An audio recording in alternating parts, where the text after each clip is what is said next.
The third point is cohesion. Okay, so see, hydrogen bonds which are established between the water molecules, these bonds tend to hold them in a network. So as we can see that these are individual molecules. This is one molecule, this is one molecule, this is another molecule, and we see that there are intermolecular bonds, not intramolecular, rather intermolecular. So this kind of bonding results in the formation of a network, and this phenomenon is called cohesion. So these cohesive forces, they give water many of its biologically important properties. For example, they enable water to be drawn up inside the xylem of a plant stem in a continuous column. So suppose from the roots water is absorbed, and this is the xylem column. Since one water molecule will pull towards itself the other water molecule, this creates a continuous column of water up to leaf, where they are ultimately transpired out. And this is solely due to cohesive forces existing within water molecules, which is the intermolecular hydrogen bonding. That's it. So these strong pulling forces produced as the water evaporates from the leaves at the top of tall trees, they are drawing water as well as dissolved minerals, and that too through great distances to the tip of branches high above the ground. And cohesion is also responsible for surface tension. That is a very important aspect. Also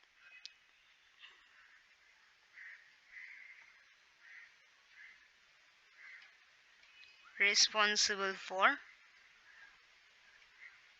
surface tension.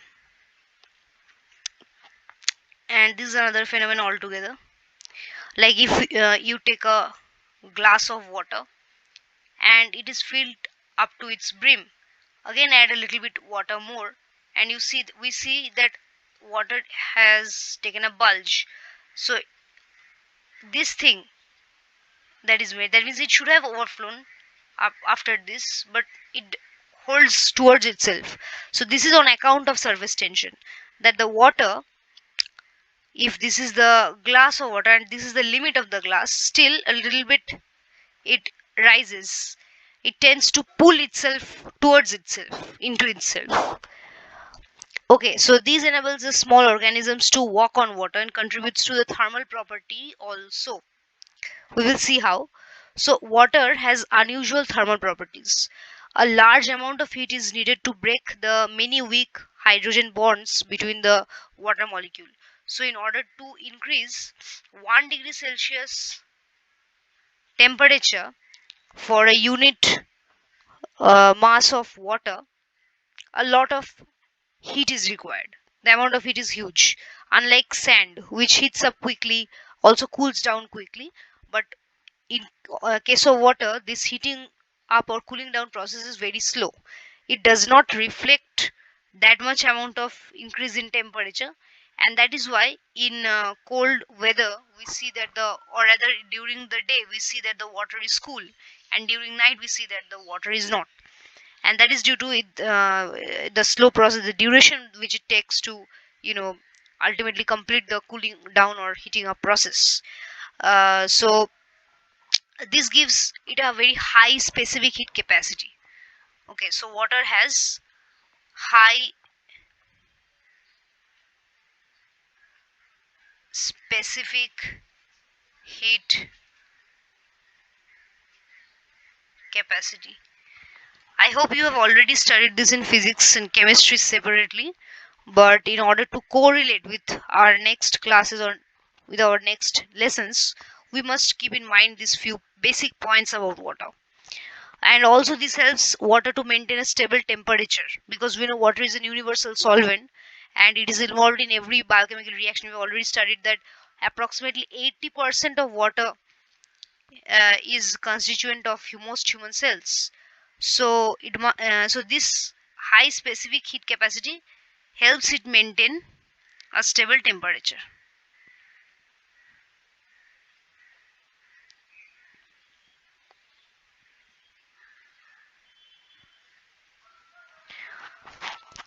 Okay, so and this also allows to keep an organism's temperature fairly constant.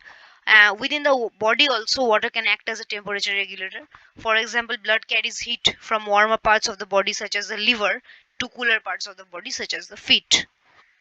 Okay, so when liquid water evaporates, becomes vapor, many hydrogen bonds between the molecules must be broken. So evaporation requires a lot of energy. This intermolecular bonding which we are talking about, they must be broken, and a lot many of them actually. And as a result, water is a liquid at most temperatures found on earth, and it has a high boiling point. And another important term which we must uh, keep an eye on is that it is a coolant. So this is all about water for today. Another just sneak peek is this thing.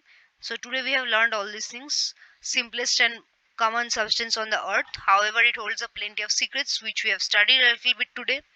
Scientists continue analyzing qualities of water, and this is the molecular formula for water, and we have studied its shape, which has an angle of 104.5 degree, and this is the bend shape, and you must study its molecular geometry in chemistry, which is not same as the shape. Also it has this is the oxygen. Clearly it will have partial negative charge, this is a partial positive charge. The hydrogen atoms, the hydrogen being positively charged hydrogen atoms, they will repulse each other. Electron cloud will be attracted towards the more electronegative oxygen. So that is all for today. Thank you guys. Like, share and subscribe our channel IV360. Till then, stay safe. Thank you.